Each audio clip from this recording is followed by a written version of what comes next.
Chers frères et sœurs, vous avez donc bénéficié ce matin de l'écoute de deux récits d'un même événement.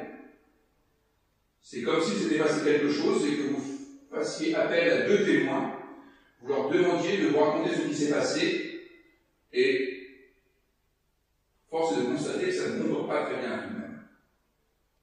Il s'agit dans les deux cas de l'envoi des 12 disciples en mission, avec charge pour eux d'annoncer la proximité du royaume des cieux pour ce qui concerne Matthieu, et de prêcher la repentance pour ce qui concerne Marc. Ce qu'ils ont en commun, c'est qu'il s'agit de secouer les pieds si jamais ils sont mal reçus pour chasser la poussière. Mais ce n'est finalement pas ça le plus troublant, parce qu'on peut se dire c'est deux façons de comprendre un peu la même chose. Ce qui est troublant, c'est qu'il y a des contradictions. Et des contradictions dans les termes. Des choses qui sont irréconciliables. Les consignes données par Jésus, je vous les rappelle, en les mettant vraiment côte à côte dans votre oreille, elles sont non seulement différentes mais contradictoires, puisque dans l'évangile de Matthieu, Jésus aurait dit « Ne prenez ni sac, ni de tunique, ni sandales, ni bâton », alors que dans l'évangile de Marc, Jésus aurait dit de ne rien prendre pour la route, sinon un bâton et de se chausser de sandales. C'est quand même assez troublant. Je serais catéchumène, je me poserais quelques questions sur la véracité de ces textes quand même. Dans un cas, il ne faut prendre ni bâton ni sandales, dans l'autre, il faut prendre un bâton et des sandales. C'est donc un peu du monde quand même. Et je trouve qu'en tous les cas, cela n'aide pas beaucoup à considérer la Bible comme un témoignage fiable de ce qui s'est passé, de ce qui s'est réellement passé. Or, ce qui nous intéresse, c'est la vérité quand même. On n'est pas là pour se raconter des histoires pour enfants. Et je trouve qu'avec de telles contradictions dans les termes, il est difficile de faire confiance à la Bible pour nous révéler quoi que ce soit de vrai. Ça a tendance à la disqualifier. Alors,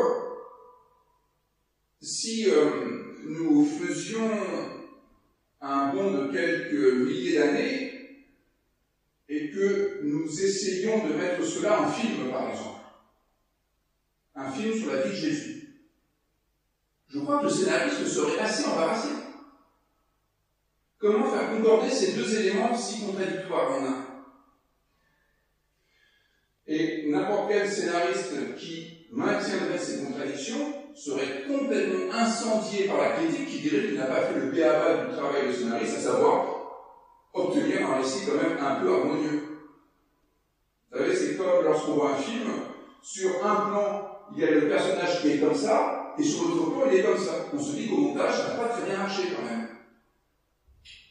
Le premier constat à faire, à la lecture de ces deux récits rapportant le même événement, c'est que la Bible, dans son ensemble, n'est pas un compte-rendu exact de ce qui s'est précisément passé à l'époque. Parce que Jésus ne peut pas avoir dit en même temps une chose et son contraire. Ça, c'est vraiment techniquement pas possible. Alors, c'est peut-être troublant et peut-être même désespérant.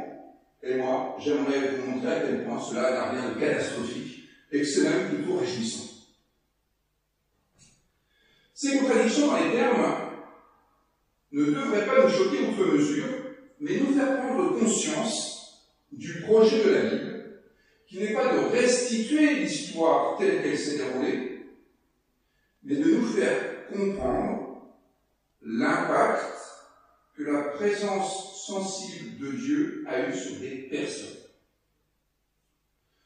Au fond, si nous-mêmes, nous essayons d'être disciples de Jésus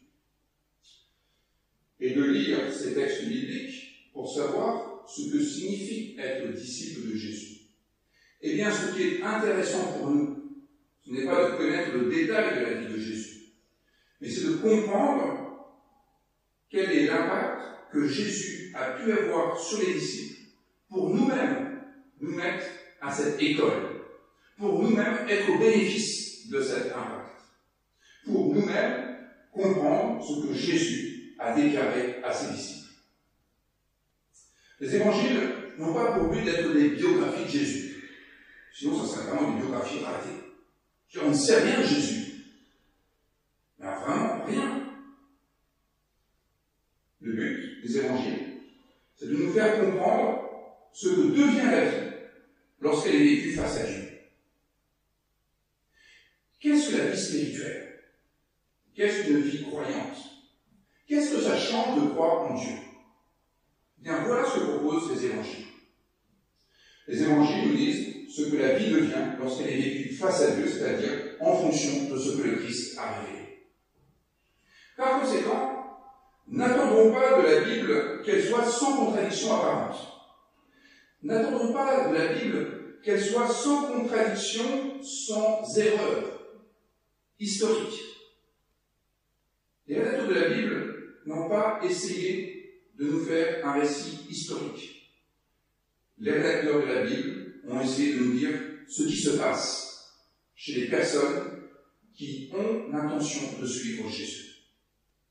Attendons de la Bible qu'elle nous offre les moyens de penser notre vie à un degré supérieur à ce que nous serions capables d'envisager seuls. Autrement dit, ne cherchons pas dans la Bible l'histoire du passé telle qu'elle s'est effectivement passée. Ça, c'est l'archéologie qui s'en charge. Cherchons à y lire les éléments qui nous seront utiles pour écrire notre propre histoire.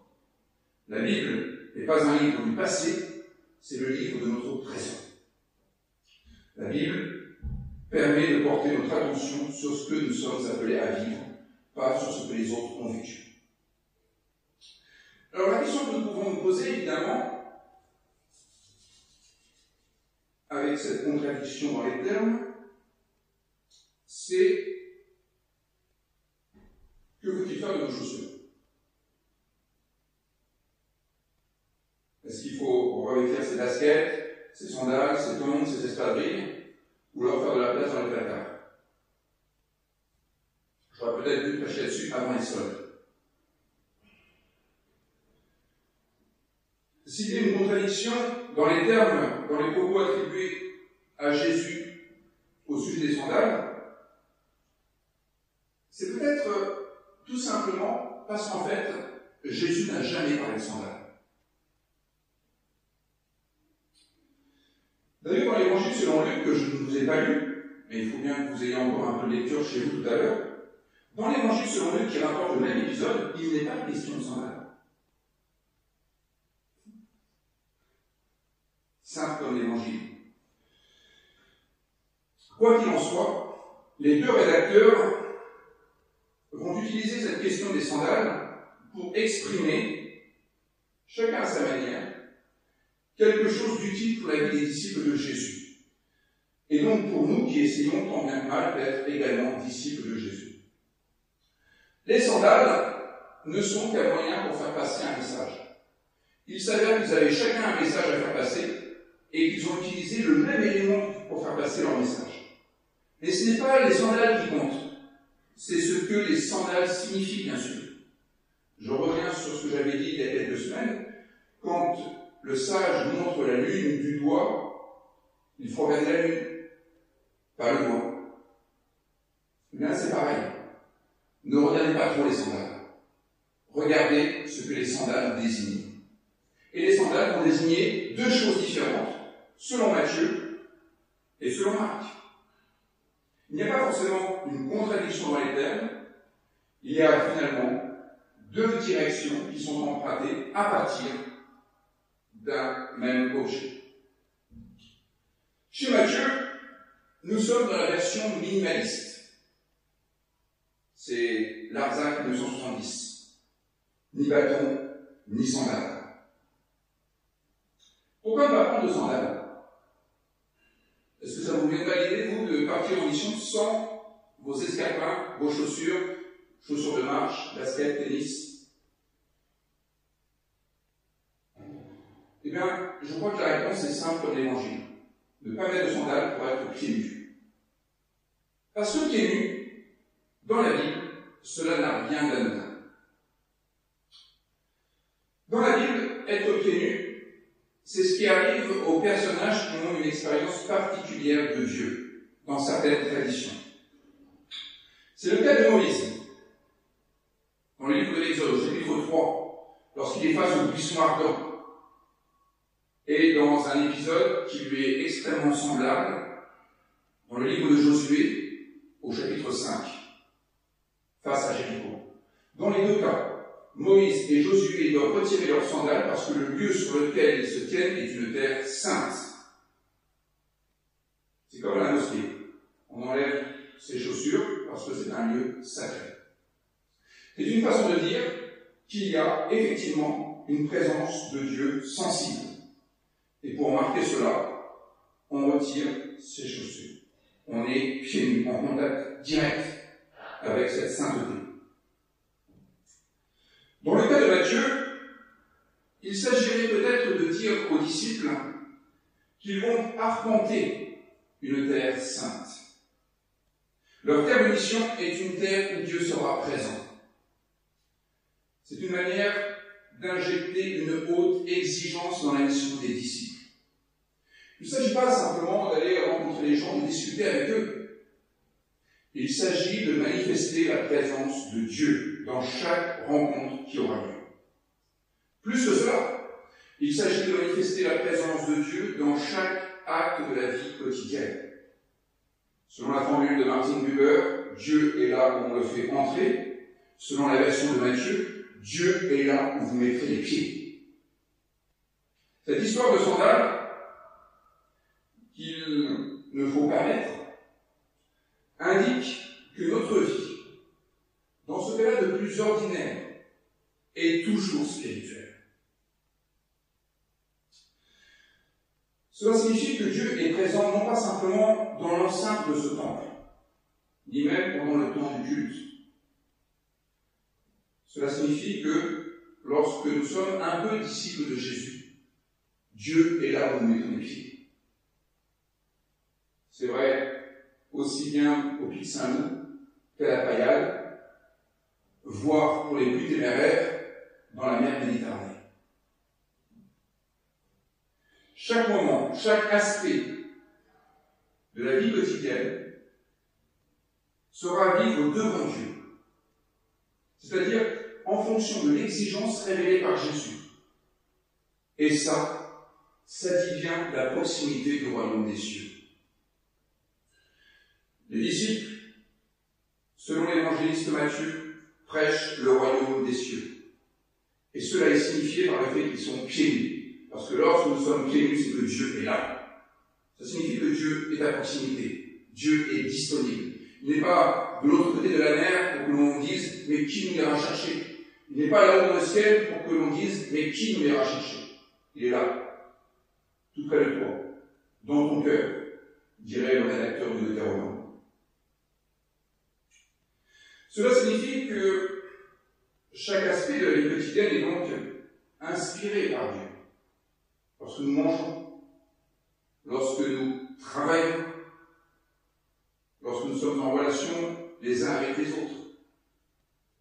Et d'ailleurs, la question du travail est explicitement dite par l'évangéliste Matthieu, puisqu'il leur dit qu'ils devront en quelque sorte gagner leur pain.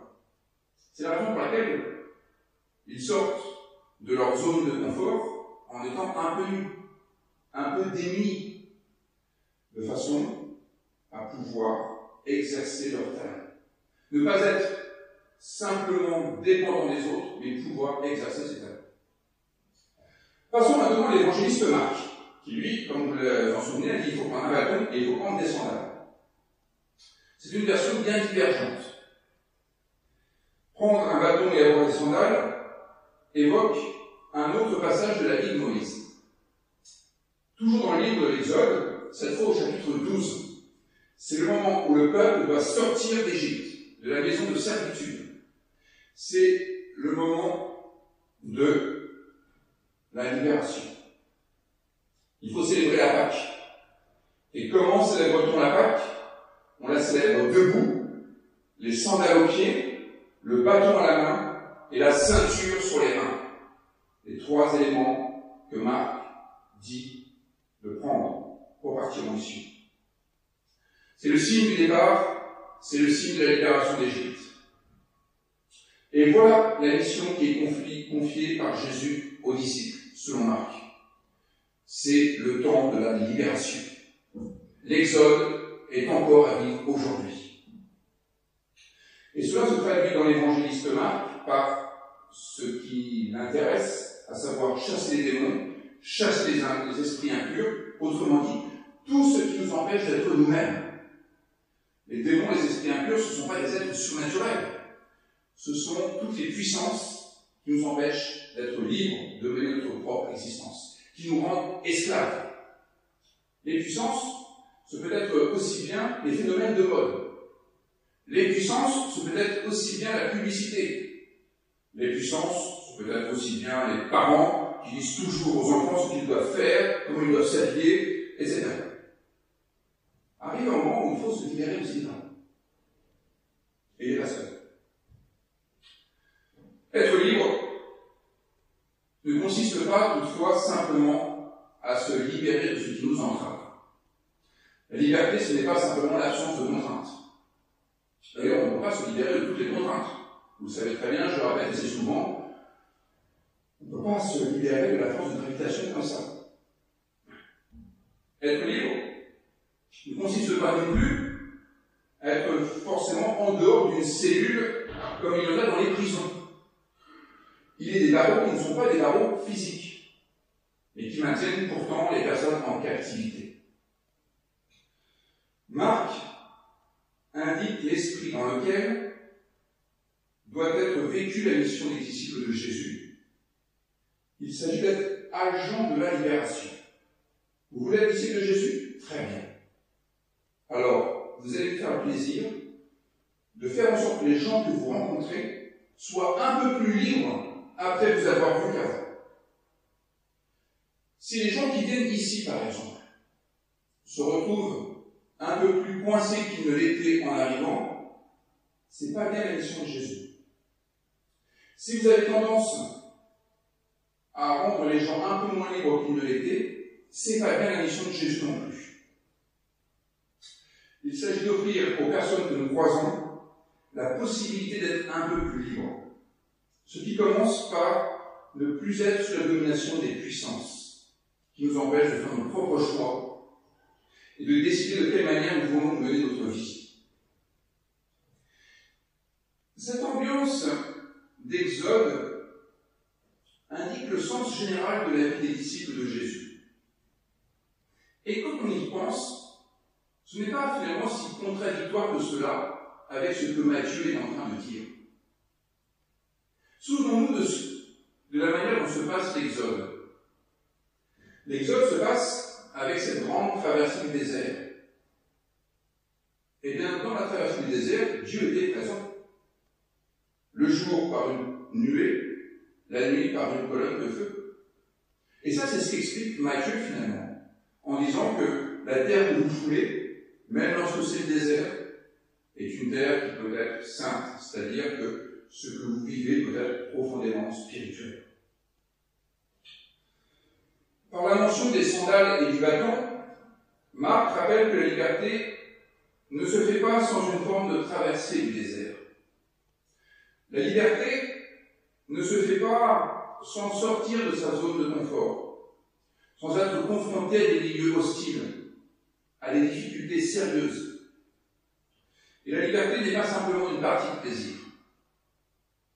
Marc convoque tout le récit de l'Exode pour nous rendre attentifs au fait que la vie des disciples de Jésus, profondément épris de liberté, n'est pas sans risque. Et que c'est la raison pour laquelle il faut être un peu équipé aussi. Parce que l'Exode, la liberté, nous fait courir, comme pour le peuple hébreu, le risque du renoncement, le risque de la compromission, le risque de l'orgueil aussi. La dynamique de la liberté n'est pas sans risque. Être disciple de Jésus n'est pas C'est la raison pour laquelle il faut être équipé, explique l'évangéliste Marc. C'est peut-être le chemin de toute une vie, la liberté. Sans assurance d'atteindre la terre où coule le lait et le miel, d'ailleurs. Et parce que le chemin peut être long, il vaut mieux se chausser de sandales et avoir un bon bâton de perles. Et Matthieu nous permet de comprendre que ce chemin peut être long, il n'en est pas moins le chemin de l'humanité voulu par Dieu lui-même. Chaque pas que nous faisons sur ce chemin est un pas marqué par la grâce. Comme Dieu conduisit autrefois le peuple hébreu à travers le désert, il conduit notre propre existence à chaque moment de notre histoire.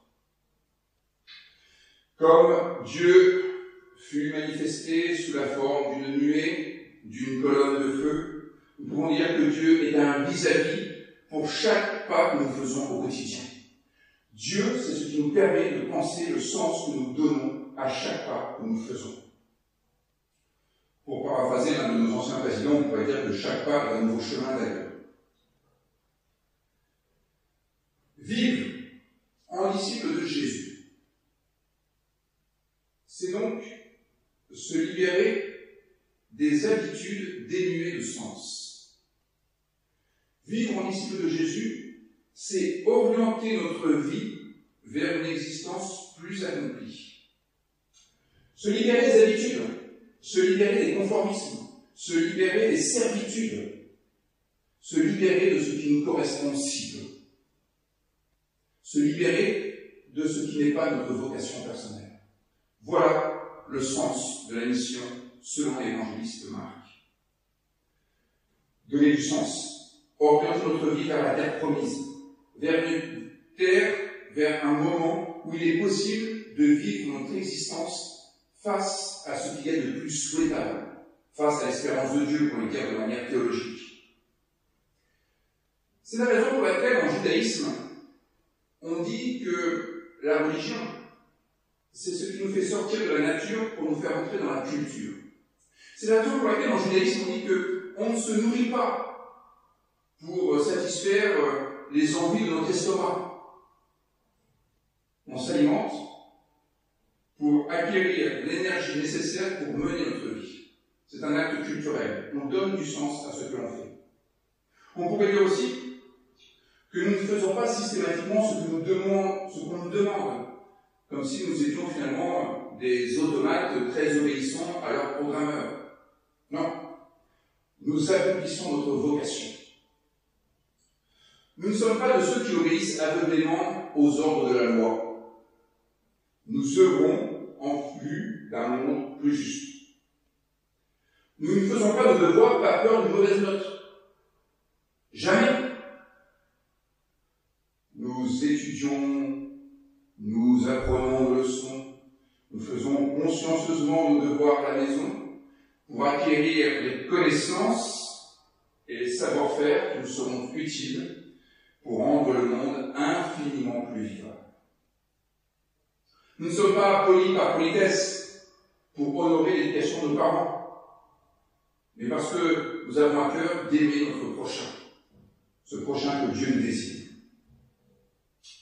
Vivre en disciple de Jésus, c'est sortir de sa routine, c'est sortir de sa zone de confort pour aller en direction d'une vie inspirée par la grâce divine. Vivre en disciple de Jésus, c'est chausser ses sandales et ne pas les chausser en même temps. Vivre en disciple de Jésus, c'est se libérer de ce qui nous entrave et nous orienter vers ce qui est infiniment désirable.